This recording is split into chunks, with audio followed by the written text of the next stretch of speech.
Fill her up. You're listening to the Gas Digital Network. Conceive, believe, achieve. Shut the f*** up. You're listening to Believe You Me with Michael the Count Bisping. You know my name yet? And Anthony Lionheart Smith. All right, so take two with the Believe You Me podcast. Anthony, you had a Wi-Fi issue, and I had an earthquake while you were gone. Are you serious? I swear to God, the house just started shaking. Only a little tremor for a second. It was very cool, actually. That's I do like it. So I was like, hold on. Was the epicenter of the earthquake in Nebraska? It messed up my internet. Yeah. But is Anthony still alive? That's why I'm like, is everything okay? Yeah, Are you with us, Anthony? Yeah, I'm with us. We're back. We are back indeed. And guess who else is back? Who's back? The last style bender. Israel Adesanya, UFC 305, Segway Master of the Year, Perth, Australia, going up against Dricus Du Plessis, challenging for the belt. I'm very excited for this fight. What about you? Yeah, I'm really excited. This is one of those, I don't know, it feels like it's been a little bit since we've had one of these fights where you're really excited and it could go either way. I'm excited. I like a little bit of heat too. I like that they got a little bit of beef. They don't like each other. Israel has been saying all week it's not personal. I don't know how much I believe that, but Well, I don't know. Listen, I do like it when it's personal because you get more invested. And that's why whenever I was promoting a fight, I always used to try to do that because you like seeing, listen, we all love the martial arts code, where they're a gentleman and they bow and they're so respectful. But when you know they hate each other, the fight 9 times out of 10 is going to deliver, unless it's Muhammad Makayev versus Manel Kopp. Right? Most of the time. Poor guy. No. I'm not talking about Muhammad Makayev. I love that guy.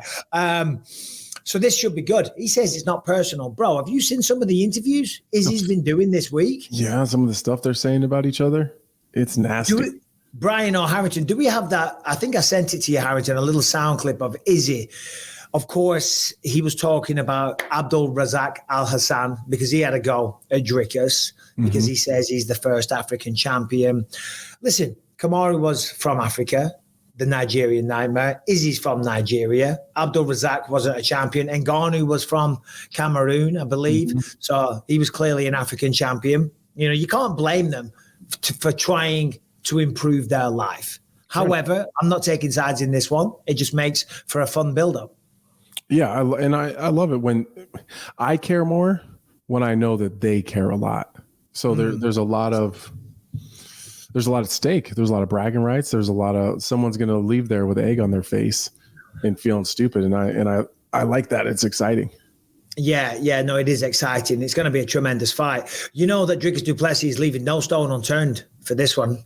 He's training like a madman. Have you seen this? No. Bro. Check out these training methods, Brian. Okay. He's taking the piss. Imagine this. You're dropping your left hand and you just won't figure it out. And Perillo comes up and just jabs you with a taser in the ribs. I'm slapping him.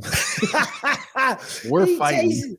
Yeah, 100%. Bro, what are you doing? Clearly, they're just having a bit of fun there, you know, for the countdown show, for the cameras, whatever. I don't think anybody's tasing anybody, but you gotta have a bit of fun in training camp. But it did make me think, you know, of what are some legitimate, crazy training methods that we've seen. And my mind just goes to see if you can think of any. Joshua Fabia. That's the first one I went to. The first one I went to. Hanging upside down, getting slapped in the head. Punched in the head. Yeah. Touch butt in the park. I know Portal. Yeah, Connor had some weird ones with his movement coach, you know, and all that's different. You know what, though, to be honest, because I was thinking about doing a little video on these for my YouTube channel. So I was looking at some of the stuff. The movement stuff was very good work, though, to be fair. Yeah, it's hard to do. I mean, the way that some of the ways that Connor moves is very unique and unnatural seeming, but it's very smooth and like he's good at it. Yeah. So it was just Nate Diaz labeling it touch butt in the park, which was great. Yuri Prohaska, he has some crazy training methods. Yeah, Yuri's got some weird ones. Did you see this? Alexander Volkov. Did you see this video? Brian, go to Alexander Volkov's Instagram, please.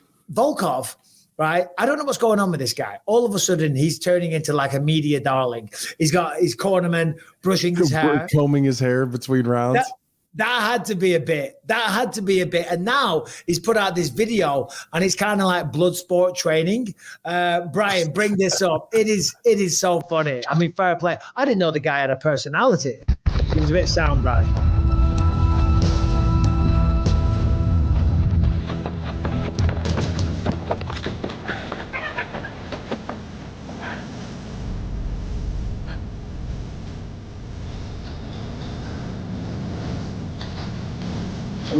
Hey.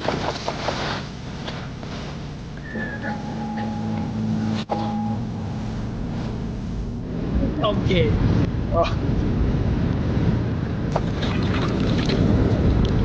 What has he got? A beer? Beer. Oh, shit. Anyway, let's get it back on track. Volkov, I think he's a funny guy, man. Yeah, I'm glad that he's letting that side of him out for sure. Yeah, me too. Because the Russians, they seem so stoic. Do you know what I mean? They're like, brother, they don't talk much, and they're like, oh, mean, but they've got a sense of humor. Dricus Du Plessis, Israel Adesanya. What do you think of this fight, Anthony? Man, I mean, I don't think that there's any question that Izzy's the cleaner, more technical striker. Dricus is pretty efficient, though, and he's pretty effective. And I think a lot of us were a little bit critical of his conditioning and his cardio. He went 5 hard with Sean Strickland, and that's hard to do. It's really hard to do. And from experience, I know how hard that is. So I think that he's got those issues after he had the nose surgery. I think everyone kind of blew it off like, oh yeah, whatever. It's, he's just making excuses for getting tired, but he didn't, he seemed to push it pretty hard. He's more physical than Izzy is. And I think that that's going to create some problems if Izzy can't keep him on the outside. But if the best version of Izzy shows up, it's going to be a tough night for Dricus. Yeah, I mean, listen, Izzy lost the belt by being, I'm going to say, complacent against Sean Strickland. He wasn't himself. He was flat-footed. He was lackluster. There wasn't much output. I mean, Sean Strickland beat the piss out of him fair and square, but I think Izzy will come back now with a fire and looking to prove a point. Especially because he doesn't like him. Well, he doesn't like him. Yeah, there's all of that stuff. So there's bragging rights and there's pride and there's a whole African angle as well. But mainly for Izzy, he wants to be the champion again. His ego has been damaged. You're defending the belt. You're talking about becoming the greatest middleweight of all time. That's still Anderson Silva. He defended the belt 5 times. It feels like a lot longer than that, but defended it many times. And now the division's moving on without it. So that's going to piss him off. So he's going to push himself. Of course, he fought a lot. The schedule was kind of insane. It really was. And maybe got a little flat. But against Dricus Du Plessis, I just think on paper it's a really tough matchup because Dricus always goes forward. Yeah. He's hyper aggressive the whole time. That's what you want to do against someone like Izzy. You want to crowd the kicker. Against Anderson Silva, that was my game plan. That should always be the game plan. And that, excuse me, is how Dricus fights anyway. Yeah. He always goes forward. He's always aggressive. He swings unconventional shots. And he'll blend in he can blend in the takedowns perfectly. So, I do think this is a very, very tough match for Israel Adesanya. I 100% agree. I think this is going to be one of his tougher stylistic matchups because Dricus can do it all, and he does blend between wrestling and striking to wrestling, and he's seemingly really strong. The way that people kind of react when he starts grabbing them, and that's one thing Strickland said, that he was unnaturally strong. He wasn't quite prepared for the strength initially. I think it's why kind of Sean got that slow start at the beginning and was, sometimes someone shoots a takedown and you kind of ease into the defense, like you stop the first attempt and you can kind of fight hands as you're back into the fence, turn off and break. And I think that's what Sean expected to do. And then as the fight wore on, he realized right away, I got to separate and get this guy off me because he's too strong to let him hold on to me. Yeah. I want to know your prediction though, Anthony, because you don't do Thursday show. So I want to know that in just a second.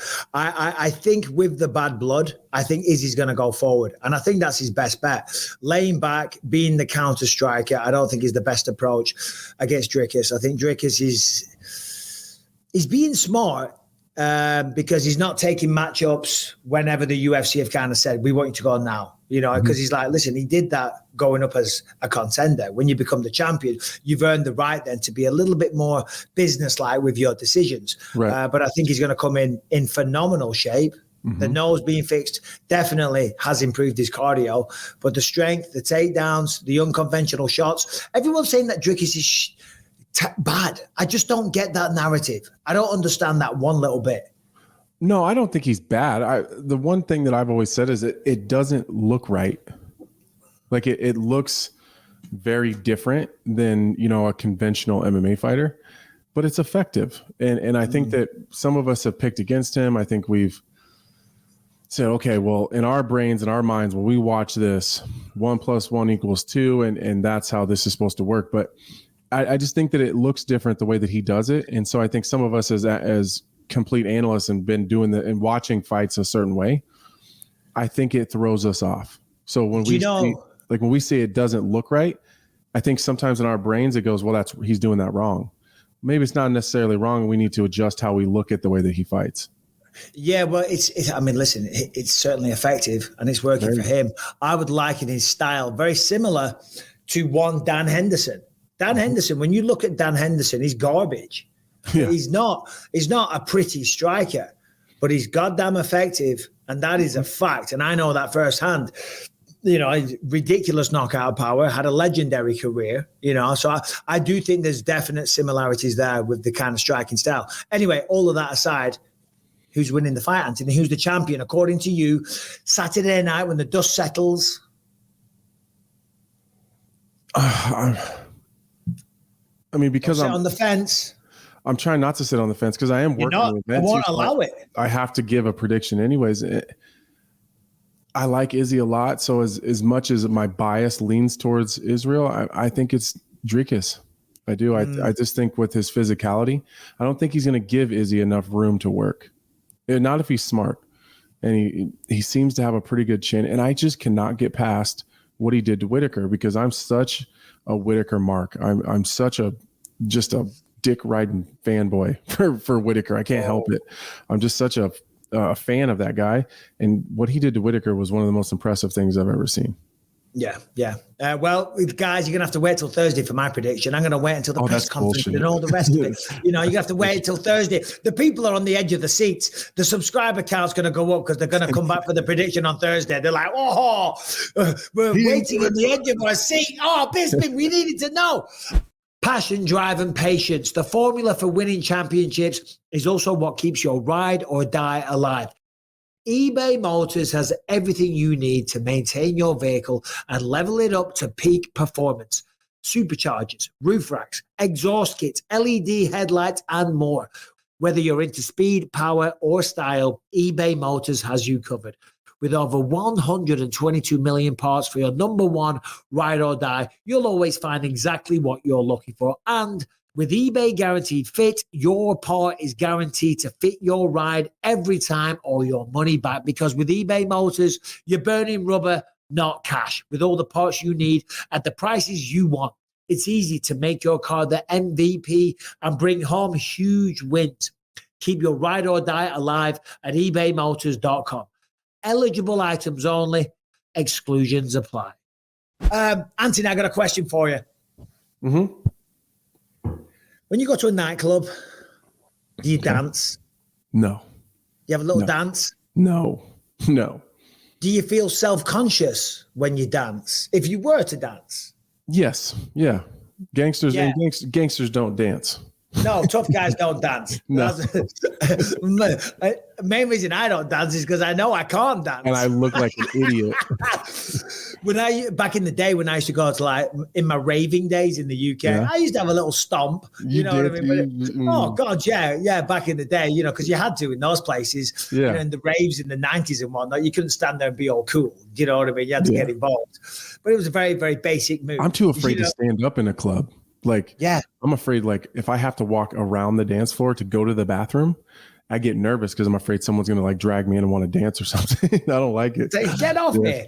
My wife, she gets a couple drinks in her. She'll get out there on the dance floor and she'll be like, come on. And I'll pretend like I don't hear her and I'll just look away. I will not make eye contact with her because I don't want to dance. Yeah. Well, it is because I've been asked on a couple of like, I don't know, scenarios throughout my life to dance on camera. And I'm like, no way. Right.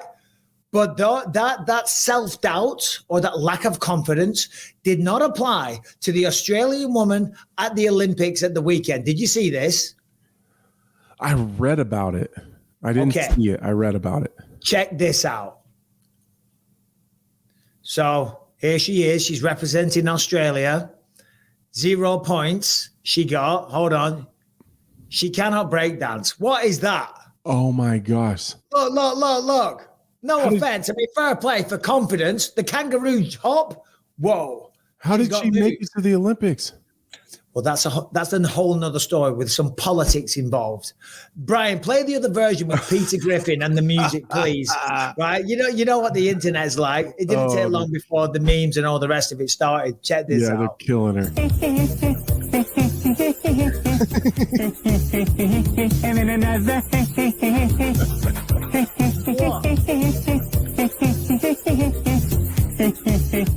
Oh my God. So bad. I would have paid so much money to sit and watch that live. Oh God. Do you ever get embarrassed for other people? Oh, all the time. That's how I feel right now watching that. Oh, yeah. No, secondhand cringe. It's bad. The poor woman, we're all laughing at her. But I say she's got confidence. Do you know how much confidence that takes at the Olympics? Yeah. Apparently she's a ballroom dancer. But they weren't allowing ballroom dancing in the Olympics. Yeah. So she's like, screw it. They were kind of involved of who went and who got to represent. And she got a free flight to Paris and, all these type of things. It's all bullshit. Someone else that could have actually broke dance could have went. Yeah. But she went out there and did not give one single shit. Do you think she knows that she's really bad? Or do you think she's dancing like, oh, I'm killing it? No, she's got to know she's bad. That Harrington, I'd love to see you dance. Dance on the show for me. Give us a dance, Harrington. Come on, Harrington. Are you a dancer? Not.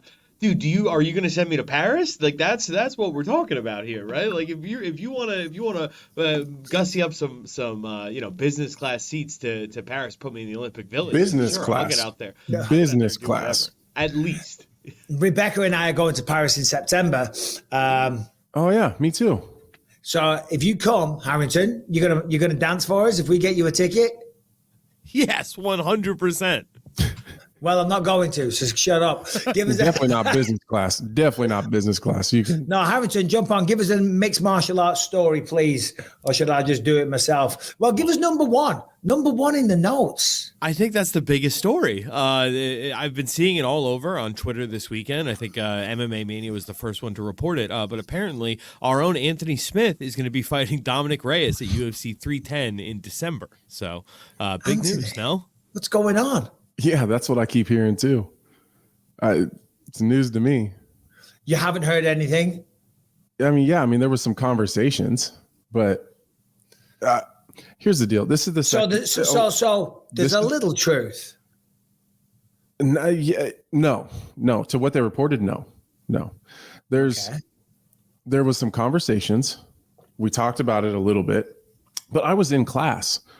All weekend. Like, I don't know if you know this, Michael Bisping, but I'm picking up some hobbies, some extracurricular activities. What are the hobbies? I got scuba dive. Like I've been scuba diving, so I got certified. I was in class all weekend learning how to scuba dive or like doing my certification stuff. So I like leave like Friday night at like 10 p.m. and my phone has just exploded. And it's everyone like reporting and texting me like, "Oh, you're fighting Reyes." Like it was a like 10-minute conversation. Talking about it a little bit. This is the second time I've had any kind of negotiations with Reyes. Someone in his team squeals like a pig the second there's any sort of conversation about a fight. I don't know what it both times it's happened. Like it's like as soon as they get off the phone, we talked about having a fight. Better tell everybody. So I don't know. I mean, it was talked about, but there is no fight. Well, there's some intrepid reporters around in the mixed martial arts world, and they will find out these facts. So, bottom line, Anthony, more than likely, is Dominic Reyes going to be your next opponent, regardless of the timeline? Is that a possibility? Yeah. I will fight Dominic Reyes. I accepted the invitation to fight Dominic Reyes. Jeez, it's like pulling teeth. No, it's not. I didn't. There's no like. You made it sound like the whole thing was bullshit. It is bullshit. Like there was no bout agreement. There was no. The question was, would you ever fight Dominic Reyes? Yeah, I would fight Dominic Reyes. Okay, cool. I'll call you back. That was on Friday. Here we are on Monday. I haven't heard a goddamn word since. There's no contract. There's no date. There's no location. Like it was just, would you do that? And I said, yes, I would do that. I'm just going to throw it out to you. UFC 310 December. I think that's your date, buddy.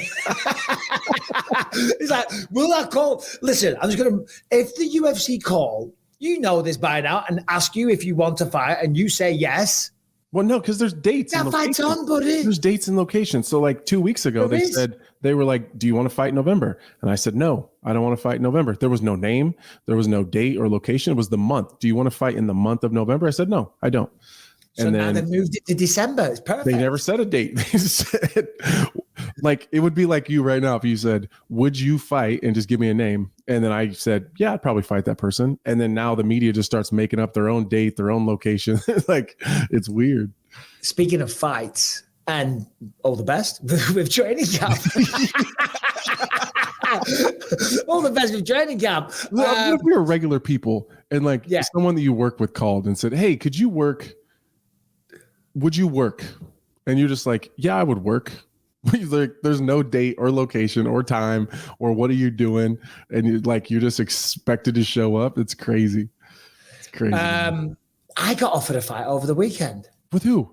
There's some crazy promotion in Europe. I haven't looked into it too much. You should the financial offer was a significant one, but it was nowhere near enough. And I'm retired anyway. But they double or triple.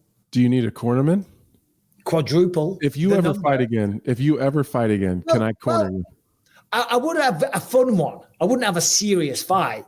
You know what I mean? But I'd have something for a bit of fun. Move around a few rounds, this and that. Not something that has. Question. Well, maybe. Can I? Well, are you going to put me in the? Are you going to put me in the corner in December? Am I fighting in December? I don't even know if I'm fighting in December. Don't put me on the spot. I'll put you right back. All right. I'll have you in mind if you have me in yours. If I fight in December. And if I fight in Europe. This is the stupidest conversation and the worst episode of a podcast ever. Harrington, for crying out loud. Way to bring up some fake news, Harrington. Yeah. Other than the main event, other than UFC 305, there's not a lot going in the world of mixed martial arts right now. Sergey Pavlovich had a stunning armbar Saturday night. Did you watch that by any chance? No, I'm gonna be honest. No, I missed the main event. Yeah, I watched my training partners fight, Yusuf Zalal and Chris Gutierrez. Oh, Yusuf was incredible. When that kid shows up, he's good. He's very, very good. Zalal is on an absolute tear right now. I mean, he got cut from the UFC, won 3 fights outside of it, comes back, beats Billy Quarantillo, looked phenomenal, finishes him, and then Saturday night does the exact same thing. I mean, he seems like he's dialed in now, and this second run's going to be special for him. This episode is sponsored by BetterHelp, which is online therapy designed to be convenient, flexible, and suited to your schedule. And BetterHelp really is the most convenient way on getting on the path to being the best version of yourself. That sounds cliched and cheesy, but really that's what you want to be. And when you're honest with yourself, we're all going through something.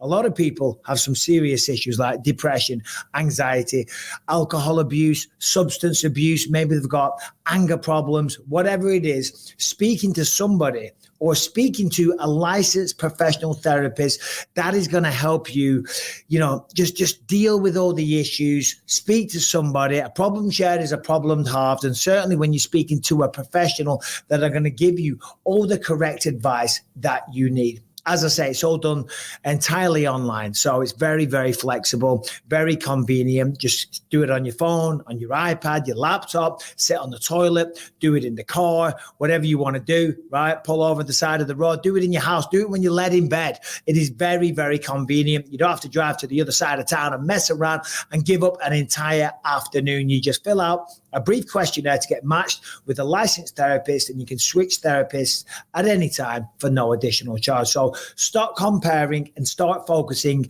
with BetterHelp. Visit betterhelp.com/believe to get 10% off the first month. That is BetterHelp, HELP.com/believe. BetterHelp.com/believe to get 10% off your first month. Now, in the main event, it was Sergey Pavlovich, Marcin Tybura. They hit the canvas pretty quick. And me and Felder are both like, it looked like Sergey Spivak was going to go for an armbar. And we were actually dismissing the possibilities of that. I mean, it looks like he's going to go for an armbar, but he's not going to go for an armbar. He's not going to do that. Next minute, locks in the deepest, tightest armbar you've ever seen. Tapped him out straight away. Hey, Brian, just go to my Instagram if you can. The last thing that got posted was from TNT Sports. It's our in-cage interview with Sergey Pavlovich, because he's got a big personality. Sergey Spivak. Yeah. Sorry. Of that, you did get the victory. You're going to be ranked number 8 come Monday morning. You're one of the best heavyweights in the world. Who do you want to face next? Ты действительно думаешь, что я один из лучших боссов мира? You honestly think I'm one of the best heavyweights in the world? Bro, you're ranked number 8. Потому что я думаю всегда, что ты меня недолюбливаешь. I always thought that you don't really like me that much. Oh, come on, I got nothing but love for the polar bear. Do you have a name? All right, that'll do. Oh, dude, I hate when that happens because they put you on the spot. I'm like, dude, I'm always cool as hell with Sergey. You know, every time I see him at the fighting meetings, I'm like, Sergey, brother. And I do a Russian accent, so he maybe thinks I'm making fun of him. I'm just having a laugh, you know. Oh, dear, Sergey. I hate it. We've had people on where you like interview them on the desk or something, and like you know that it's a possibility it's going to come up if on the pre-show you pick against them, and then they win, and then they come on the post-show and you're interviewing them, and then like you can tell where they're looking at you and you ask a question that's really setting them up to have a great answer and really build themselves up, and they're like, well, I mean, was it good? Because you said that I was going to get the shit beat out of me. You're like, oh. Makes for good TV though. It does. But you kind of have to sit there and take it. Like you can't really push back too much. So it sucks. You can't be combative. No. The only time I was Colby Covington. You've probably seen that clip. Yeah. He just beat Dos Anjos and he was talking all kinds of shit. So I was like, I kind of went back at him. We had some back and forth, but Colby's great. UFC 305. This fight for me is very, very intriguing. Mateusz Gamrot, Dan Hooker. Yeah. Right? Because it's essentially, first of all, the last time we saw Dan Hooker was against Jalen Turner. Jalen Turner was on track to smoke him in the first round. Dan Hooker shows a lot of grit, breaks his arm, ends up winning a decision. On paper against Gamrot, Gamrot's an incredible wrestler. Hooker, good striker, tall, lanky. We've seen Gamrot go against Jalen Turner, and he did kind of struggle, but he got the job done. I think it was a split decision. What's your thoughts on this fight? I think it's a real tough matchup for Dan Hooker. And it's just because Gamrot at times will absolutely refuse to strike. He just won't. He'll avoid and spam takedowns. And most really good wrestlers will go first attempt, second attempt, third attempt. And if they don't really get on that third effort, usually there's not a fourth. They break, reset, and then they just try to hit it again. But Gamrot, he's like a dog on a bone. If he can get a hold of something, he's going to just keep pulling it in and like kind of, it's like a snake. Like if he can get a hold of something, he's just going to keep wrapping you up.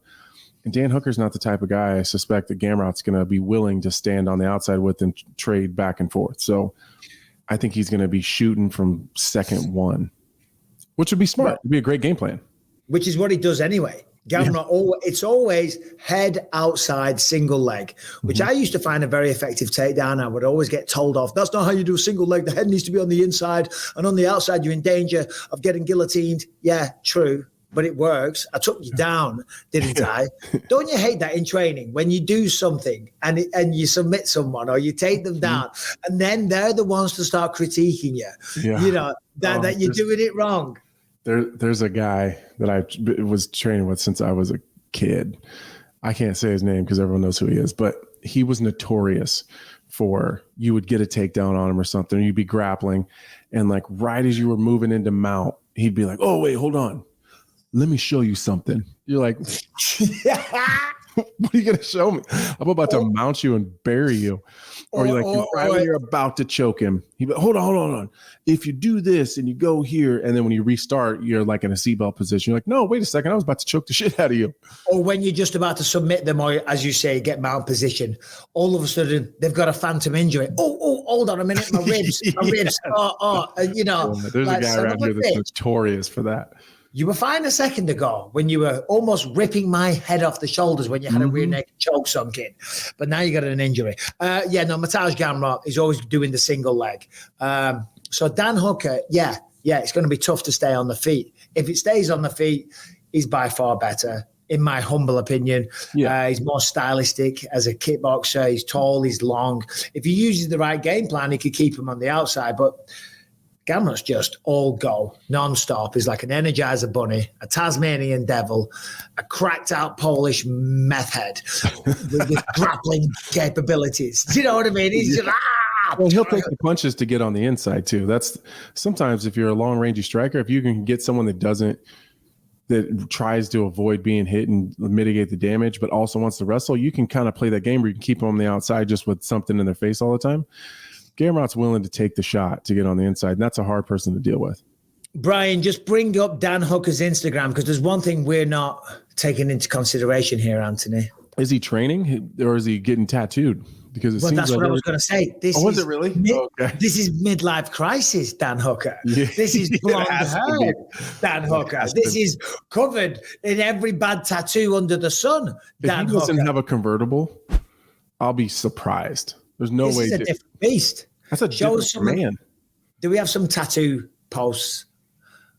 Maybe not recently, but he has been getting a lot of. Look at that one. Look at that one on the chest. That's a big tattoo. Yeah, midlife crisis did occur. That's what they said on the TNT Sports. So I stole that line. So he definitely has a convertible. What else happens during? You ever had a midlife crisis or felt like you were leading into one? No, I don't think so. My life has been one constant crisis. I don't need a midlife crisis. I kind of go in and out of them a little bit, like, but then I'll get something or I'll do something, I feel like that mitigates it a little bit. I think the scuba diving thing was kind of like a midlife crisis. Like I need to do something that's different, so I just decided to do that. It's just something outside of my wheelhouse that makes me uncomfortable. Yeah, no, we're looking for hobbies. We're looking for hobbies. I'm trying to figure something out, but scuba diving is not one of them. I told this story a while ago. I took Lucas scuba diving in Mexico. Mm-hmm. It was the most terrifying time of my life because we had the little instructional, at the hotel. Then we go out in Mexico and these guys don't care. We're in Mexico. Do you know what I mean? Yeah. And Lucas is 12 at the time. He's only worn a bloody scuba thing once, right? And then we're all chatting away on the boat, just with the other people that we've just met. Where you from? And all this type of stuff. Next minute, everyone off the boat. Lucas is at the front of the line and just jumps in. And I'm like, whoa. I'm panicking because I'm like, I want to go through it all. Listen, if you're struggling, you push this button and you shoot to the top. Yeah, it might blow your ears out or whatever, but you're not going to die. Do not spit your bloody thing out under no circumstances. Just wanted to give him the safety protocols. But he's jumped in. He's gone. I'm like, so like the panicked parent, I dive in. And he's like going down the line in the ocean. So I'm like, go back up. So they make him, so he comes back up. We're at the top and there's other people waiting to get on this rope and they pull themselves down. Mm-hmm. And the guy's like, you got to go. I'm like, dude, I just want to talk to my son.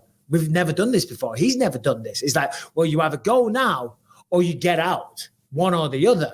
I'm like, sir, can I just speak to my son for 10 seconds, please? And he's like, go now or get out. And Lucas is looking at me. He's so excited. I'm like, go, let's go to the depths of the ocean. Right? So we go down and we're scuba diving about, and everyone else is just like, there's just like little bubbles.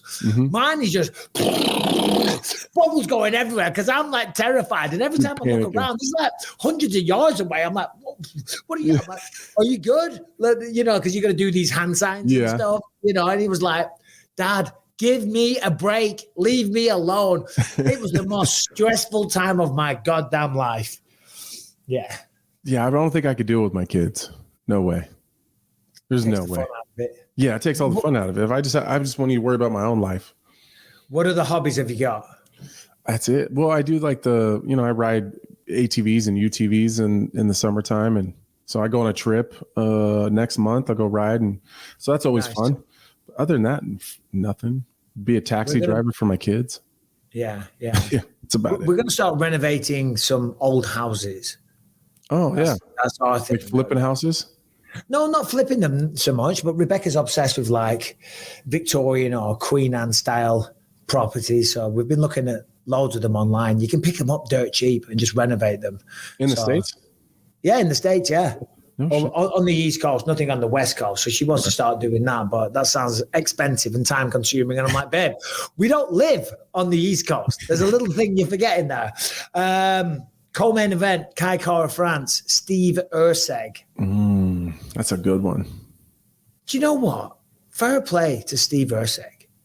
He just came out of nowhere. Yeah, granted, he won 3 fights, knocked out, who was it? Was it Matt Schnell? Snell. Yeah, it was Snell. Knocked out Matt Schnell, gets a title fight. I think they're all at the Apex too. So like no one really seen him coming at all. Next minute, he's headlining a pay-per-view, fighting for a title, and now he's co-main eventing a pay-per-view in his home country. Yeah. What a roller coaster ride for that kid. Fast track Erceg over here. You know? And I think he probably beats Kai Kara France. He's good. He's real good. Yeah, he's really good. Like obviously he was right there with Pantoja the whole time. But I was sitting next to Dean Thomas when he knocked out Matt Schnell. And I remember saying to Dean, that kid might beat them all. He might beat every single one of those guys at 125 pounds. And then he goes on and has a fair showing, a respectable showing versus Pantoja, but he wasn't far off from the top. That's for sure. Yeah. Well, I mean, his stock definitely didn't drop against Pantoja. It was one of those fights where he did well. He gave a good account. He lost the fight, but it was very, very soon in his career or his UFC run, shall we say, fourth fight. So, yeah, he'll only get better from that. I do think stylistically, because he does have good wrestling and he times it very well, I think he could probably score a lot of takedowns. On the feet, Kai Kara France is dangerous, really dangerous, but I do believe it's a more dynamic and complete threat from Erceg. So I think you'll have a hard time taking him out, though. I don't think you'll finish him. No. Kai Kara France does a good job of staying safe. He does struggle with people that are good wrestlers, and at least he struggles specifically with people that time their takedowns well. And Erceg, that's the one thing that he does do really well. I don't know how good his wrestling really is, because he doesn't really have to have a great, strong wrestling game because of the speed and the timing on his shots. He doesn't really, by the time he shoots, it's already finished. This episode is sponsored by Fitbod, which is the revolutionary workout app. It's in the palm of your hand. It's in your phone, and it's going to get you chiseled, toned, in better shape, feeling great. And it's so easy and cost effective. In your gym profile, you can find several options to customize Fitbod to your unique fitness preference. You can generate workouts based on your goals, what equipment that you have available, and how much time that you have to work out, and much, much more. Fitbod has designed 6 defined fitness goals to choose from: general fitness, bodybuilding, strength training, muscle tone, powerlifting, and Olympic lifting. So they literally cover everything. Just pick which goal aligns with you. And by the way, you can change it at any time. As you get stronger or you master exercises, Fitbods adapt to push you a bit harder on your next workout. The Fitbod algorithm can calculate your new estimated strength as you progress. And you'll never get bored, because the app mixes up the workout with the new exercises, rep schemes, supersets, circuits, you name it. It's got the lot. And also it has over 1,000 high definition videos so you learn the exercises the correct way. So this is what you've been missing if you've plateaued. If you haven't got time to get to the gym, well, now you got no excuse. Fitbod, just download the app and off you pop. Put in what equipment you have available to you. And as I say, it's going to design a killer workout and you're going to be happy that you did it. Sign up for Fitbod when you go to fitbod.me/believe. You can try the app out for free. So this is an incredible offer. If you like the app, you will then get 25% off the subscription. Fitbod.me/believe to get your personalized workout plan. Get 25% off. Try the app out for free. Fitbod.me/believe. All right, Herringbone, join the show. Renato Laranja, our old friend of the show and one of the funniest personalities in all of mixed martial arts. He had a couple of guests on recently. Yeah, he did a sit down ahead of the Craig Jones Invitational, which is taking place, I believe, at the Thomas and Mack Center this weekend in Las Vegas. They had all kind of stipulations set up, but I think the biggest talking point that came away from it, if Gabby Garcia is to beat Craig Jones in this matchup, Gabby Garcia walks away with $1 million. If Craig Jones, I believe, gets a heel hook, she has to collab with him doing something on his premium adult content site. Now, hold on. First of all, and Brian, I think you have a little video which we can play in a second. If you're not familiar with Gabby Garcia, ladies and gentlemen, she's a huge lady. She's a very, very big girl, fights mixed martial arts, does jiu-jitsu, but she's definitely bigger than the average man. She's 220. Yeah. Yeah, she's 220. She's one of the most decorated jiu-jitsu athletes of all time, man or woman. She's won multiple. Is she? I never knew that. She's that good? She's very, very good. She's very good. I'm assuming she uses the size. Yeah. Well, and she admits to back in the day that she used, performance enhancing drugs and shit. Yeah. She admitted it. So that's cool. But she's very good. I mean, Craig should be. Sorry. Yeah, Brian, did you say you had a clip for us? Because I haven't seen this sit down. Just his face. What is your approach to a female like this here? I mean, I wouldn't want to finish her too quickly. The fans wouldn't appreciate it. They've come a long way. You want to tenderize that one for a while? Yeah, we want some foreplay. You want to rotisserie host that one? I wanted to feel the positional control. Control that before one. we penetrate the legs. You go naked? How long is the round gonna be? 3-5. 3-5. 3-5 minute round. And you're gonna, when you say you're gonna beat the one in how long? I'm gonna put her in submissions, get close to finishing her, but not. Then switch the position. Not allow her to finish until I decide it's time. She gets finished. You're gonna edge her?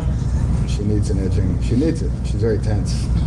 I like it. No, now I like it. I'm so excited for this match. Sexual attention in this interview is. You know what happens. I'm telling you, that's not the best part of it. Like, there's parts where I was belly laughing because it was so funny. If you got a free 30 or 35 minutes, I'm telling you, it is worth your time to listen to it. It is so. Well, there's a lot of drama between this whole event too, because Craig created this event in spite of the ADCCs. So they're doing it on the same day in the same city as the ADCC. So there's a lot of beef in the jiu-jitsu world right now. It's a lot of fun to watch from being going head to head. Yeah. I just think, like, for me, if I was Craig Jones, and no offense to any ladies out there, they're very, very good. And granted, Gabby Garcia, as you can clearly see there, was a much, much larger human being. Mm-hmm. But the way she was laughing and like completely dismissing Craig Jones as any kind of potential threat, I'll be like, I am going to show you. I am going to put you in your place. Oh, Craig's going to beat the shit out of her, probably. I know. That's what I'm saying. Yeah, but fair play to her, though. Like, she's, I don't know. They're doing a fun thing. It's a lot of people are going to watch. I'll pay for it. Actually, you don't have to. It's free on YouTube. I forgot about that. It's free on YouTube. I'll check it out. That's a good plug, Anthony. Well done. I had a little, not a run-in with Gabby Garcia. It wasn't her fault, but I was training for a fight in the UFC. I can't remember which one it was. I was at the Ruka Training Center. Gabby Garcia was in there training with her coach at the time. I'm working with two wrestlers, and we're doing a bunch of drills against the wall, right? Mm-hmm. And we're doing our thing, and we're working and all the rest of it. They show up, like, we're 45 minutes into our session. And then the coach just walks over, like interrupts and says, right, okay, Gabby's going to join in and rotate with you guys. And I go, whoa, no, she's not. And this is no disrespect to Gabby at all. I'm training for a fight. Right, I'm working with these two guys. I'm rotating. I'm going person after person, you know, like getting my heart rate up. We're not allowing someone, I don't know her. I've never trained with her, right? It's nothing personal her way, but you can't just walk over. The arrogance of you to just walk over and interrupt a training session. I get on a plane to the other side of the world for a main event in the UFC in 2 weeks. This is serious training camp here. You can't just walk over and butt in and interrupt like that. So, Gabby, I apologize. That wasn't directed at you, but, you know, I probably seemed like a dickhead. Good thing she didn't whoop your ass. Oh, God, that would have been embarrassing. Her and Cyborg teaming up on me. Yeah, I'm telling you, if I'm in like at a gym and I'm doing some jiu-jitsu rounds and Gabby Garcia was like, like, nope, there's too many people that have eyeballs in here. You ain't beating the shit out of me in front of all these people. Yeah. Well, Cyborg did beat me up once, but it was a bit. Right, to send a video to somebody. It was their birthday, so I made it fun. And I had Cyborg, and she went to town. She boom, boom, boom, boom, boom, then takes me down. And then at the end of it, I go, "Happy birthday!" That was a little. She's a sweetheart. Birthday. Yeah, she is. It was a little birthday video for Vin Diesel. Little name drop there, you know. Oh, what a dickhead! I don't have no friends like that. Oh God! They said, "Can you send him video in?" Because they're going to play it on some screens. I thought I'll make it fun. Anyway, speaking of fun, this weekend it is UFC 305. That's going to be fun. Dricus Du Plessis, he was saying, Harrington, give me the lowdown on this. He believes that the next person, should he be victorious, will be the winner of Khamzat versus Robert Whittaker, not Sean Strickland. Yeah, I believe the quote was the winner of Khamzat versus Whittaker is going to get the next title shot. If Sean Strickland wants to wait, he's going to be waiting quite a long time. We have spoke about this numerous times, but this is another development in it. Sean isn't going to like that. No. Who did he just beat? Oh, Costa. Yeah. Just beat Paulo Costa. Feels now that he should get a title fight. What do you think about that? I don't think it's smart. Because if Whittaker beats Khamzat, I think he's got more of a case. If Khamzat beats Whittaker, undefeated, all the momentum, there's a really good potential that it's Khamzat next. If Khamzat wins, I think it's definitely Khamzat Chimaev. If Whittaker wins, Sean has a little better of a case because they were in a really close fight, and Whittaker and Dricus really wasn't that close. So, yeah, if I was Sean, I wouldn't want to wait and let other people leave my destiny in someone else's hands.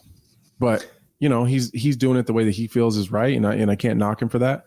I just think that if Khamzat wins, it's going to be a tough one.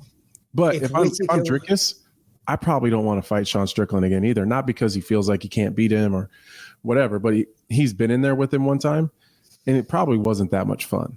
So I don't know if it's necessarily that he just wants to move on and clean out the division. Probably, I don't think it's necessarily that he's ducking. No, I don't think he's ducking. Khamzat on paper's a tough fight. Whittaker's a tough fight, even though he's beaten him already. But Khamzat is. Have you ever beaten anybody? You ever beaten someone and then, like, you beat them, but it's not something you want to do twice? You know, like. 100%. Like there's people I've beaten. We're like, yeah, I would fight that guy again. But there's people that I've beaten. We're like, ugh. Oh yeah, I won, but I didn't like that.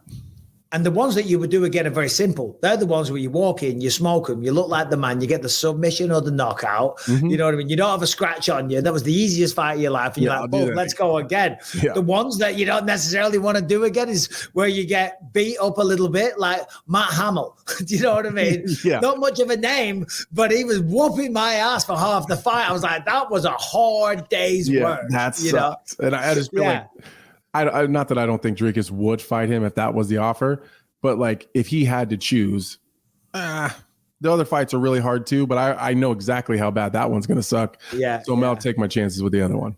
Yeah, maybe. I just don't know about Khamzat though. How reliable is it? If he was to fight and become the champion, if he was to fight and become the champion, how regularly could he be defending the belt? Yeah, because that has been an issue. Yeah, he's dealing with some health issues at times.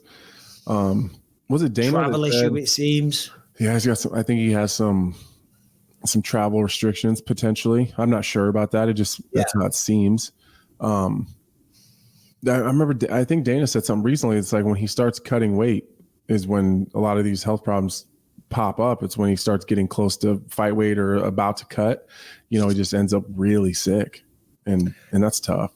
He's not the most disciplined, though, from what I'm led to believe. People close to the situation, they have to stay on him big time. Yeah, he's always like sneaking in candy bars. Like they'll open his drawer and he's got like 20 candy bars there, and they're like, "What are you doing? You make him wait in 2 weeks, and you're like having 5 candy bars in bed." Unconfirmed rumors. Right. What's he walk at? I have no idea. Big. Yeah. What else is going on, Harrington? Merab Dvalishvili is not happy with a certain somebody, correct? He says Tim Welch is super disrespectful. He has more beef with him than O'Malley. And no matter what, during the interaction, he never plans on shaking Tim Welch's hand. Instead, he would very much like to smack him. Well, hold on, Harrington, come back. Yes, sir. We need more oomph. We need more pop. What's going on? Has someone just died in your room? No, not at all. I'm just trying to. I just want to sound happy. Out of here. Yeah, sound happy. Give us some. That was like when you had a gun to your head. Merab said he's gonna slap him. He's gonna shake his hand. Right. Talk about it. Right, hold on. Go off the screen and then come back again. Harrington, what's going on with Merab? Dude, you're never going to believe this. Tim Welch, he apparently disrespected him, right? There was like a clip that came out. So apparently during the fight with Sean O'Malley and Aljamain Sterling, Tim Welch is the one who screamed out, "Aljo, you got to go right now," right before Aljo stepped into a big cross from Sean O'Malley, which was the beginning of the end. Merab Dvalishvili said that's super disrespectful. He shouldn't be doing that. He crossed the line. He's not going to shake his hand during the press conference. He's pretty likely to give him a... So, delivery... Way better. Extra details as well. Yeah. Tim Welch. Tim Welch. He does seem to get under the skin of a lot of fighters. Yeah, he's in this really unique position where he's about all of our ages. I know where this is going. And he's about he's like our peer. Normally, like you look at Perillo, you look at Mark Montoya, you look at, Javier, you look at Javier, you look at all these coaches, and they're like these mentors of all the people, and they're leading groups of men and women into these battles, right? Tim Welch he just seems like, and I'm not saying he's not a great coach. I'm sure that he is. I've never worked with him before. I would love to. I would absolutely love to do a training session with him, but he just seems like he's Sean's homie. It's like it's like him and Sean are just broing out all the time. And so like it almost seems like those two are like training partners. It doesn't seem like it's coach and pupil. So when he's talking about these other fighters and kind of talking shit a little bit, people get pissed because like that's not the role that you're supposed to play. You're supposed to be diplomatic. You're supposed to say the right things, be super respectful, and he's not. He's like, "Oh, that guy sucks," So I get why people get upset about it. Like if I was fighting O'Malley and then he was talking trash to me, I'd be pissed. That would bother me more because he's supposed to be like in this coach role, and he acts kind of. It seems like their relationship on the outside seems more like just training partners and homies. Yeah, no. When I fought Jorge Rivera, one of his cornermen was a total dickhead, was making all of these videos, and I was losing my mind. I'm like, I'm going to kill this guy. But when I said he seems to get under a lot of people's skin, I was talking about Jason Perillo. When Cheeto fought O'Malley, they were having a whole thing. I think Perillo and Tim Welch had a little thing backstage at the Apex. Mm-hmm. I like Tim Welch. I mean, I don't really know him. I went on the Sugar Sean O'Malley, Tim Welch podcast, whatever it's called, recently. And he's great. I mean, as I say, I don't really know the guy, but my interactions have been good. And I think them two are a great combo. And the work that he's doing with O'Malley is certainly paying off. He's clearly a good coach. I mean, like the proof is in the pudding. He's doing a great job. But Merab says he wants to punch him in the face. I think I'd seen somewhere O'Malley said, well, Tim Welch should probably beat Merab too. Which I thought was funny. What do you think about that fight? It's headlining the Sphere. Neither man is Mexican. Is Sean O'Malley Mexican? I don't think so. No, he's He's not. from like Montana. Yeah, I like him though. He's good and he's an incredible fighter and he's a massive superstar. And I'm jealous. Imagine headlining the Sphere. Oh, that's want to. Have you seen his? Have you seen his that commercial, the beer commercial? Happy Dad? The Happy Dad seltzer. No. Oh my. No, I might have done. What happens in it? They just keep doing a bunch of cuts, like he keeps messing it up. And he was like, I don't know, bring the ladies in here. Like they bring girls in, and he's really good. It's really funny. He just kind of comes off as a big dummy in it, but it's really funny. Yeah, no, I have seen that one. Speaking of bring the girls in, Merab does a good job of bringing the girls in on his social media. Is he hiring these chicks? I don't know. When I've seen Merab knocking around, he's not alone. That's the best way I can put it. Yeah. He seems to have a little posse around him. I've never seen him. I've never seen him good-looking girls. You know, I mean, go to the next slide. Go to the next slide. I know that's good with the faces. There they are. You know, Merab's got. He's not alone. He's not alone. Hey, he might be a married man with 3 kids. You know, they are fans, okay, and this is business. They play a quintessential part in his camp. It's part of his social media marketing. Correct. Yeah. You know, one of them is a masseuse. Right. One of them is a nutritionist. Yeah, you know, breathing coach, probably a movement coach. Yeah, exactly. Touch butt in the park. Touch butt in the park. Oh, don't say that. Right. Let's do a non-MMA story. Harrington, what have you got, bud? Well, if you have a potty mouth in England, it's going to start costing you. There's a town council that has set up a new resolution where officers are going to be allowed to fine people up to £100 if they hear them swearing in public. A lot of people kind of upset at this one. Yeah, well, I'm not surprised. To be honest, the UK is kind of going a little bit crazy right now. There's all the unrest, which I don't really want to get into because of just, you know, you're going to end up pissing somebody off. But there's people being arrested. And I've seen politicians talk about this because I shared on social media Friday night. Somebody asked me my thoughts on something. And I thought, bro, they're locking people up for tweets these days. And some people were coming back saying, no, they're not. And I'm like, yeah, they are. And someone said, no, they're really not. I have seen videos of police arresting people for sharing certain things on social media. I saw a video of a politician talking about if you share abusive stuff, if you retweet stuff, that is a crime. And listen, you shouldn't be an asshole online, right? Just don't be a dickhead online and you'll be okay. But my problem with that is, and we'll get to the swearing thing in a second, my problem with that is when it says it's offensive. Who says it's offensive? Offensive to who? That's a very, very vague area. So you share, I mean, as I said, don't be a dickhead online. Don't be sharing racist stuff. You know, just don't be a dickhead online and you'll be okay. So you should, if you're a normal person, you shouldn't be worried. However, as I said, if it's offensive, that's a very vague area. What might be offensive to one person isn't offensive to another. Everything can be offensive. It doesn't matter what you say. Someone can be offended by it. So by putting those parameters on stuff, you're really opening up something that it's going to be hard to control. And it's almost a free pass to criminalize anything that anybody says.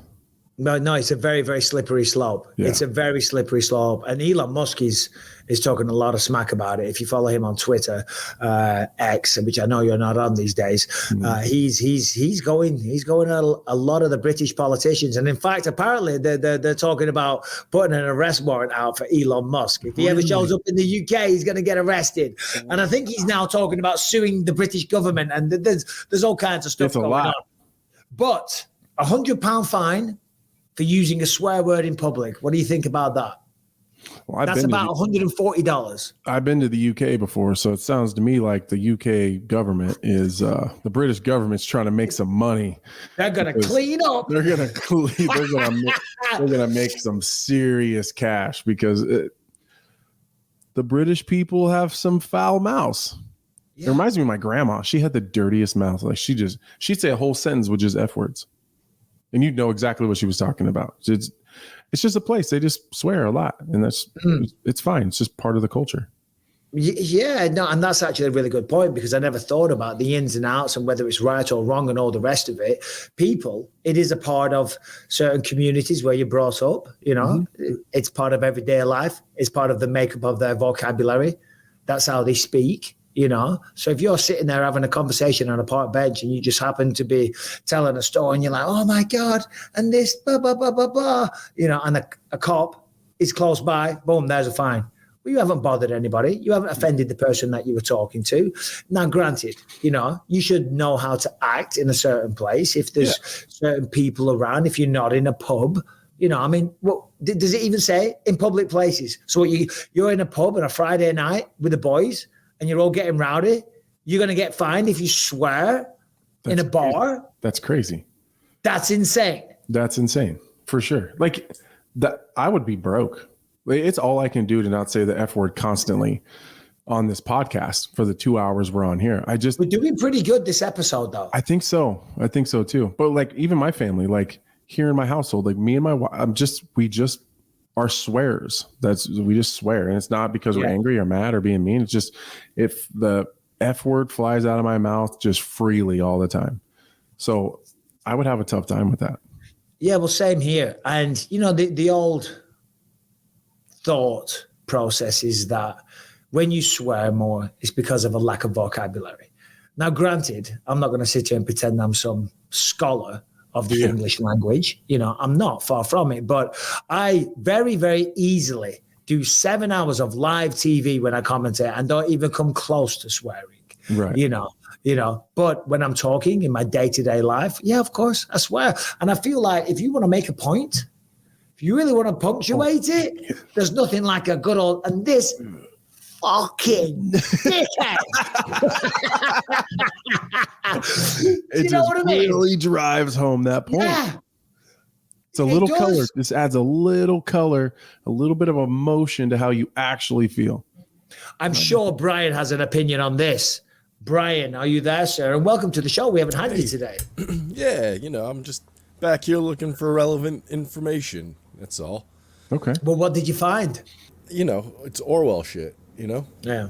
What is that? It's just George Orwell, 1984. Yeah. He wrote the instruction manual on how the government's running Animal Farm today. Orwellian. Well, now I'm cussing. Who wrote 1984? It wasn't George Orwell. Yeah. Dan Caldwell, was it? Yeah. No, it's Orwell. Is it Orwell? Yeah. Is it Orwell? All right, yeah. I've read that, I say recently, a few years ago. Stories about how the government, if left unchecked, will abuse their powers and overcommit, let's say. Yeah, which is exactly what this seems to be right now. Yeah. Certainly with the Facebook stuff and the social media and whatnot. It is crazy. It is crazy. But as I said, first and foremost, if you're just not acting like a dickhead and you're not sharing abusive, racist stuff online, which you shouldn't be doing anyway. Right. You shouldn't be doing that. Don't be a racist piece of shit and you'll be okay. Right. Don't be trying to incite violence and you'll be okay. Mm-hmm. I don't have that's not me condoning what the government are doing. I don't like that at all. But if you're not being a piece of shit online, but ipso facto, if you're sharing that stuff, that means you're probably a piece of shit in real life as well. Right. So just don't be a piece of shit. Don't be a piece of shit. And you'll probably be okay. We just said like $400 worth of curse words right there. Oh, Jesus. We're going to be broke, guys. We're going to be broke. Let's go to commercial break. All right, today's episode is sponsored by True Nutrition. If you're buying protein powder or other supplements, you should be concerned about the ingredients. It's no secret that the supplement industry is not heavily regulated, and many products on the market have fillers and even harmful chemicals in them. That's why I'm excited that this is sponsored by True Nutrition. Unlike most supplement brands that focus on marketing a product that is manufactured elsewhere, True Nutrition manufactures its own products while marketing takes a back seat.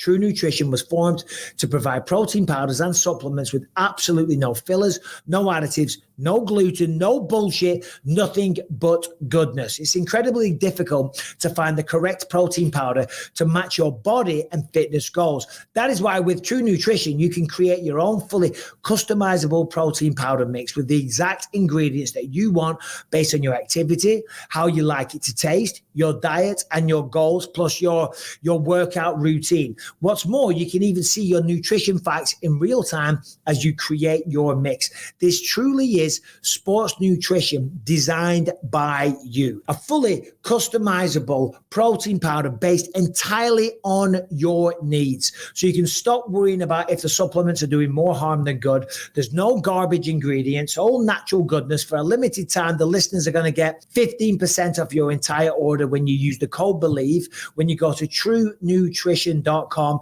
use the code BELIEVE, get 15% off. You'll just fill out a little form. You'll talk about the goals that you want, talk about how much protein you need, and off you pop. You customize it to exactly the needs that you want, and you do that at truenutrition.com, 15% off when you use the code BELIEVE. Well, I hope you enjoyed that commercial break, everybody, as much as I did. Anyway, rule changes. The sport of mixed martial arts is ever evolving, Anthony. I wanted to talk to you about this one because the rule is changing. I think in November, 12 to 6 elbows will be legal. I've got an opinion on this. Of course, the most famous case of this is Jon Jones, the one loss on his record. He got disqualified against Matt Hamill for butchering him with those 12 to 6 elbows. What is your thoughts on this? More importantly, do you think this will change the face of MMA? No, I don't think it'll. I don't think it'll change that much. I mean, that's exactly what I think. I was hoping for a conflicting view so we could go back and forth and have an argument. I don't think it's a big deal. I mean, if you throw a 12 to 6 elbow, does it hurt a whole lot more than like an 11 to 5? Like, no, I wish I had a conflicting view so we could argue about it, but I don't. I don't think it's that big of a deal. I think the downed opponent is a bigger change. The downed opponent is a ridiculous rule, and that should have been changed, and that is getting changed as well. So it doesn't matter. You have to be on a knee, essentially. You have to have 3 parts of your body touching the ground, right? Which means a knee has to be down, right? Is that correct? Or both feet and hands? It has to be something touching the ground other than your feet and your hands. Yes. So like you'd have to knee yourself. You'd have to down a knee. Or you put your head on the canvas. Yeah, which no one's going to do. So basically you got to be on your knees. And if you're on your knees, you can't knee them in the head. Other than that, it's fair game, which I think is the fact that there's been so much ambiguousness, ambiguity. There we go. Ambiguity. It's been ridiculous. I mean, Chris Weidman really suffered with that one, didn't he? I was talking about this on the broadcast Saturday night. But that's a stupid rule, so that's good. But the 12 to 6 elbow, I was having a conversation recently, and they were of the opinion that, this is going to change the game. And I'm like, no, it won't. It won't at all, because think about it. To throw a 12 to 6 elbow, now, unless you were like Jon Jones, who had Matt Hamill in full mount, knees right under the armpits, posturing up high and coming down and doing that. If you're in that position, granted, maybe, right? But it's not too often people have mounted that high. Right. Because the point I was making is that if you posture up like that, to come down with an elbow, they're just going to get an underhook and work straight back to their feet. So you're going to give up position. In fact, people don't even do that to throw punches these days. People take less risks. When they get somebody down on the ground, they get on top and they play it safe so much. I mean, when I was fighting, I used to go to town with the ground and pound when I got on top of an opponent because they're down. Let's make this count. Let's do some damage. And I do get a little frustrated that people don't take enough chances. So I don't think the fact that you could throw a 12 to 6 elbow as opposed to this one where you can really rotate your body and generate some good power, I don't think it's really going to change at all. No, there'll be a couple positions where you'll land. Maybe we'll see a couple harder elbows landed, but generally, not really. Here and there, you'll see them. But yeah. I think what we will see is more back of the head shots against the fence on a takedown. So I think you're going to see. I think you're going to see some more warnings there, where guys are, instead of because it almost helps you land the elbow. When you're here, you have to kind of turn the angle and throw it at a little bit of an angle if you're coming down. Yeah, I see what you're saying. Like throwing a head out. If you can go here, I think we're going to see more back of the head shots. But that's one position I hadn't taken into consideration. Standing against the fence. Yeah, you're right. Instead of coming to the side and doing that, you can boom, boom, boom. Oh, yeah. That will change the game a little bit there. A little bit. Yeah. It would be nice, though, to get like a good post up against the fence and be able to throw one of those nasty elbows, like one of those old school Muay Thai elbows. You can't throw them right now. Or you couldn't. Yeah, you can't until the rule changes. One of those speaking of like tomahawk elbows, that'd be fun. You can do them, though. You can stand and throw it like the Thai guys do, standing, but you couldn't do it that way. But you will be able to. Speaking of Jon Jones, as we know, Jon Jones is facing Stipe Miocic, good friend of yours. Tom Aspinall, interim champion. Yeah, it was not very said, nice. Get Joe Biden out of the race. He needs to be Joe Biden. He needs to be taken out of there. He's too old. It's not very nice. What do you mean, man? It's not very nice. Yeah, but as an interim champ, I'd be saying the same thing. I see. That's why I just left it. You know what I mean? I'm like, I get it. I get how he feels. You got to have your boys back, Anthony. This is your opportunity right now. I've had it. I've said the same thing, and you agreed with me. The deal is the deal. No, I know. I know.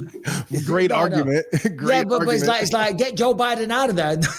Are you not offended on behalf of your friend? No, because Stipe knows that he talks like he has a flip flop in his mouth. He knows. Sometimes he'll say something to you, and you go like this. You go, "Yeah, I don't know. I don't know what I just said." He doesn't. I will say this: it was a good line by Tom Aspinall. It was a good line, and I don't think Stipe cares because Stipe is like, I got the fight. You can keep crying. Stipe is retiring after this, right? That's it, done. Likely. Yeah. Well, Dana confirmed that. Did you see Jon Jones last week on Friday? He responded to someone on Instagram and said that he's going to be retired by the end of the year. 37 years old, retired, winning. Will never have to fight again. Yeah, that sucks. Yeah. Well, what's your thoughts on that, though? If Jon Jones, let's just say, no disrespect to your friend. It sucks for Tom. If it doesn't matter who wins, they're going to retire. And he never gets to fight either one of them. That's always going to be the talking point.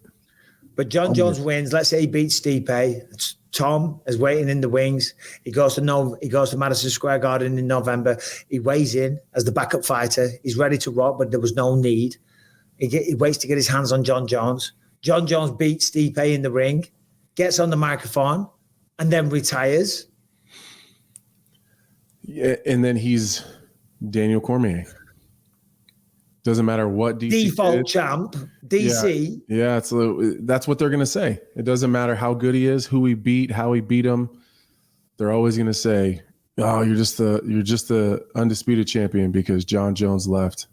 I disagree. I think the majority of the talk would be that Jon Jones was ducking Tom Aspinall. No, you don't believe well, that. It would look like it. But you wouldn't believe that, would you? Well, it would certainly be a discussion point. It certainly would. Listen, the man's had a great career. He's made plenty of money, and he doesn't owe it to anyone to stick around. But as a man, as a fighter, as a competitor, as a world champion, with an interim champion right there waiting in the wings, weighing in to back up, you kind of got a duty to say, do you know what? I'll make that my last fight. Yeah, but then what if he beats Tom? And then there's always another guy. Yeah, but there's no other interim champ waiting in the wings. There's kind of unfinished business. Yeah, and I tried to have this conversation with Tom, and we got interrupted. But he was kind of into the conversation. I think people always think that the way to goad or convince Jon to fight you is to pick at him and poke him and bother him and annoy him. And that's not it at all, because he doesn't give a shit. That guy's this whole world that we live in, Jon doesn't live in. He has no idea what's happening most of the time. He doesn't give a shit. What you can do to convince him that you need to fight is to continue doing what Tom is doing and keep winning and keep being impressive and whatever. But like, I don't think that Jon sees Tom the way that we do. I don't think he does. I don't think he's that impressed. And I understand if that is the case. I understand why, because he's been at it since 2007, 2008, beating people. And there's always the new kid on the block, which is what Tom represents in his mind. Right. But to everybody else, he represents, the only person defending the heavyweight strap right now. So as I said, the narrative, and it sounds like I'm being dismissive of Jones, I'm not, but I'm just saying there is definitely a massive possibility that the backlash from the fans would be, his legacy would be the greatest of all time, incredible fighter. Oh, that would be unfair. He should have stuck around and fought Tom Aspinall, though. Oh, that would be unfair. For him to beat all those people, do all the things that he's did, all the records he broke, all the people that he beat, and then like the legacy is that he ran from Tom Aspinall. That seems very unfair. No, and you're right, and that's why we're having the discussion, because you're right. When you paint it in black and white like that, it would be unfair. Mm-hmm. It's like you're forgetting about the last 16 years, the body of work that he put in. Right.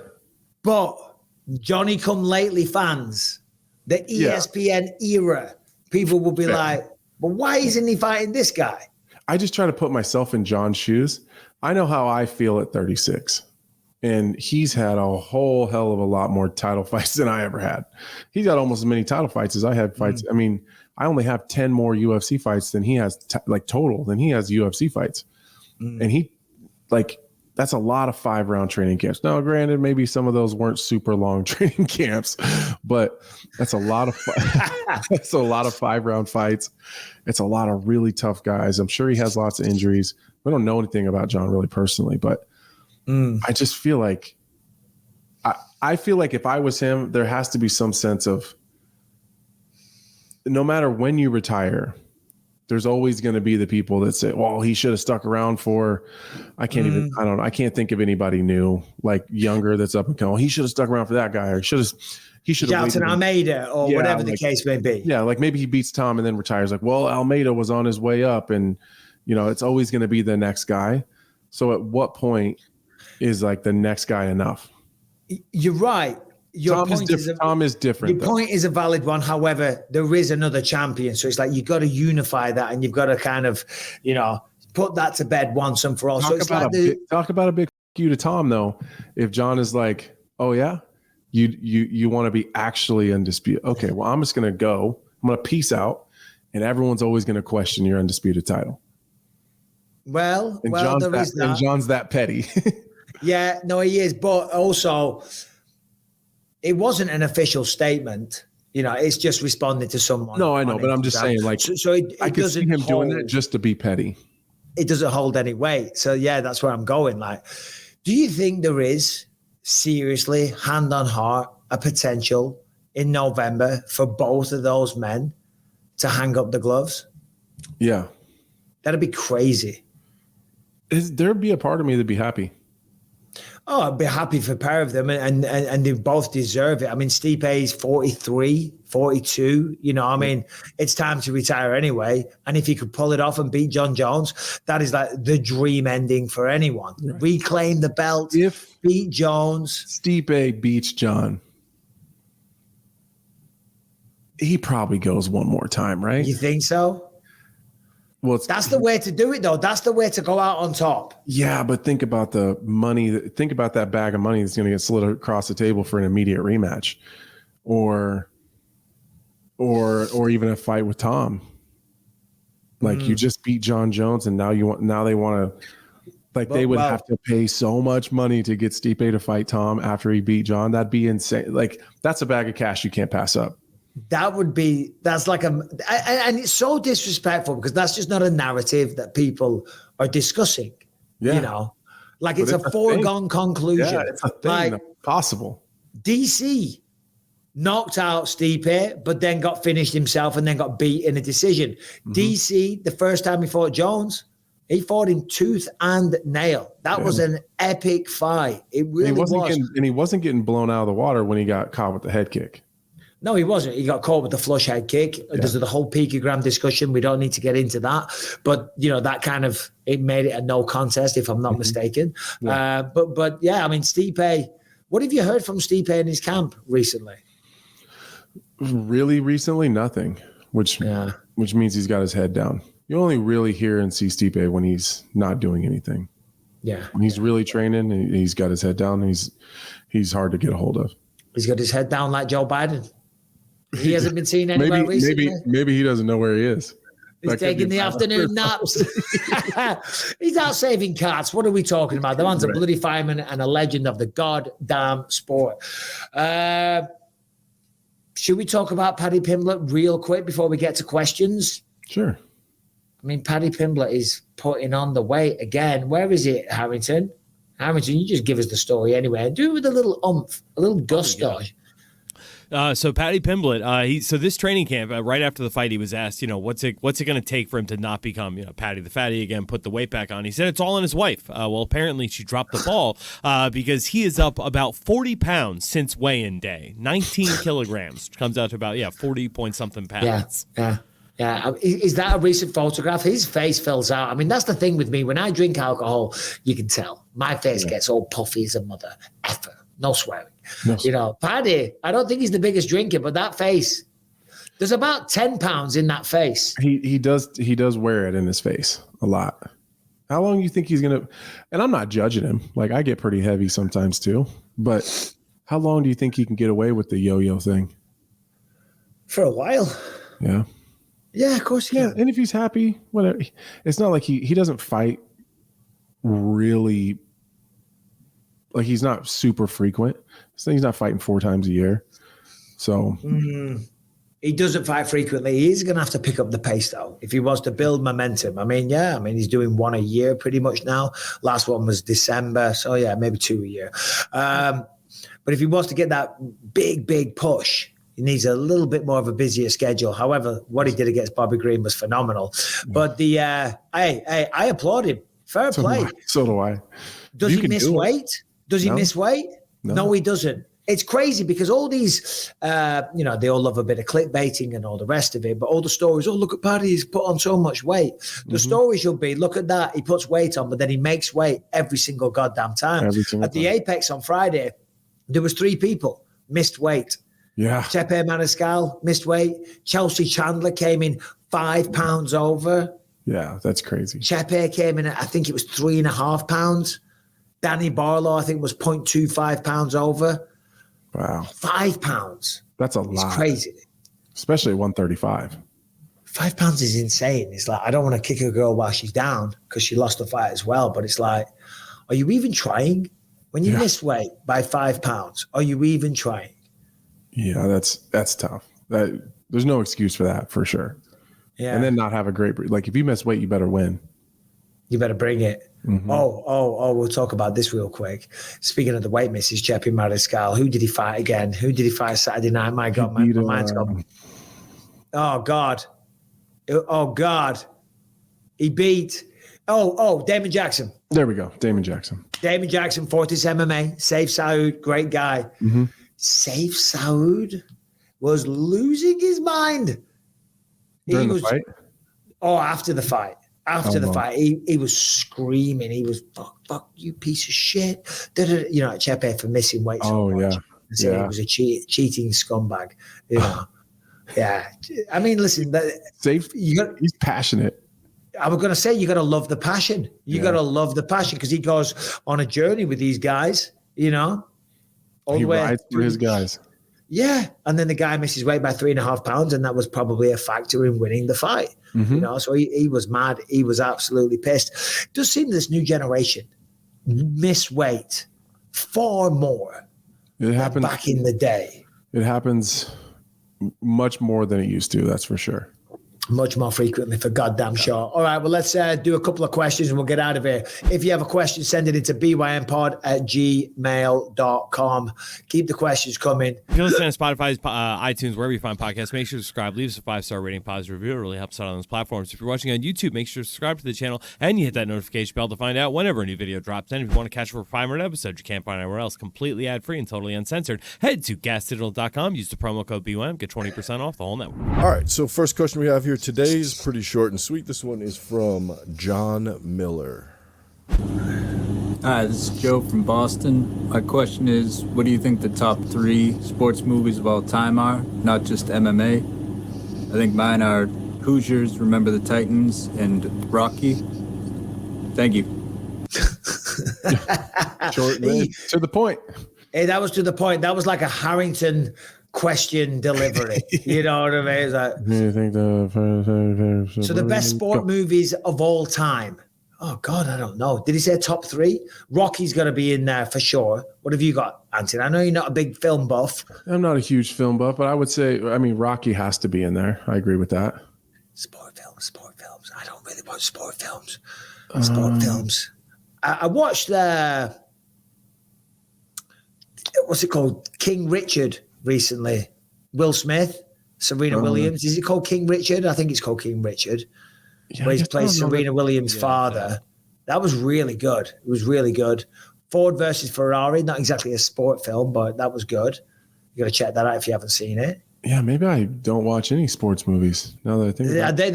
They aren't really sport movies. I don't know. Yeah. I'm not a big sports guy other than combat sports, really. Yeah. So, great question. Yeah, good. I don't have any. Yeah, I like it. There's got to be some. Give us a sport movie, Anthony. Give me one sport movie. Harrington, give me a sport movie. We can't not give a sport movie. Well, you got Cool Runnings. If you want to go silly sports movies, you got Cool Runnings. You got something like Dodgeball. I don't know. You're giving more than I came up with, so I can't criticize.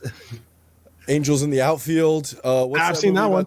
What's that movie about? Angels in the Outfield is a good one. Right? The Rookie, where the kid breaks his arm and turns out he has a cannon when it heals up. He can what's the football movie where they're all in prison?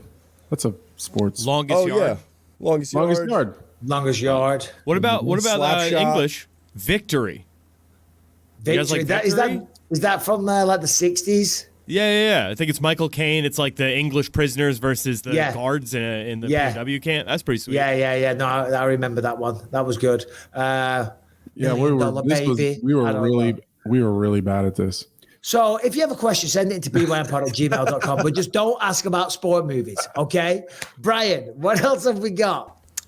All right, we got another one here from Clarkson. How's it going, guys?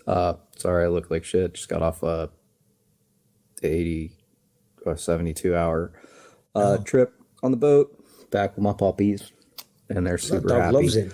But one of the things I wanted to ask was how do fighters travel to gyms? Like, what is their agreement to it? Do they pay to travel and train with a new gym? Like, when you get there, what are the intricacies of it? Like, maybe say some high-level fighter comes in and decides to come over to another gym and experience training. Do they pay for it, or do they just give them their experience for the transfer? Does the gym have some kind of contract for it? I was wondering, because I know Anthony Smith had traveled to other gyms and stuff like that, and I just one of those things that popped in my head. Hopefully you guys can figure it out. Fuck you, Harrington. Gotta say it. Can't not say it. Love you, McKay. And then love you, Bisping, and as well Anthony Smith. Thanks again. Sorry I look like shit. I just got off. It's okay. Right. That'll do. My God. How did him and his dog look exactly like they're the same person? I got one of those too. I know. I got sent this. F you, Harrington. I love that. First of all, get some sleep. Secondly, if he told me that he was Harrington's long lost brother, you'd believe it. I'd believe it for sure. Gyms, if you go to another high level gym and you're a high level fighter, the kind of agreement there is that you're bringing your skills to the table, and you always want great training partners. So you're welcome in a gym. If you're going to go there and help them out and spar, and you're going to be a good training partner, you're not going to hurt the other guys and all the rest of it. But if you go in there all the time, then you're probably going to find yourself getting approached to enter into a formal agreement, which would maybe be 10%. But it is a bit of a tricky situation, Anthony. Yeah. If you find yourself, if you're just traveling around and you're like, hey, I'm going to go check out this spot for a week, or I'm going to go here for a couple of weeks. It usually just, you get in contact with the coach or, one of the main guys that trains there, and you talk about it, make sure that timeline works for everybody. And then you go check it out and go train for a week or 2 weeks or whatever. If you find yourself doing a training camp somewhere, then that's a different conversation. And that's a conversation you'll probably have before you get there, and say, hey, I want to do camp here. And you'll talk about whatever the monetary exchange is going to be. If it's somewhere you're just going to do one camp, or you're going to do half a camp or whatever, then you'll have those conversations. Some places do it per training session. That's a little less common nowadays. Some places will do a percentage. So yeah, it's all on an individual basis. There's no hard or fast rule. Right. That's one thing that always impressed me with American Top Team. I've never been down to American Top Team. Massive facility, tremendous amount of fighters. They don't charge the fighters anything. That's crazy.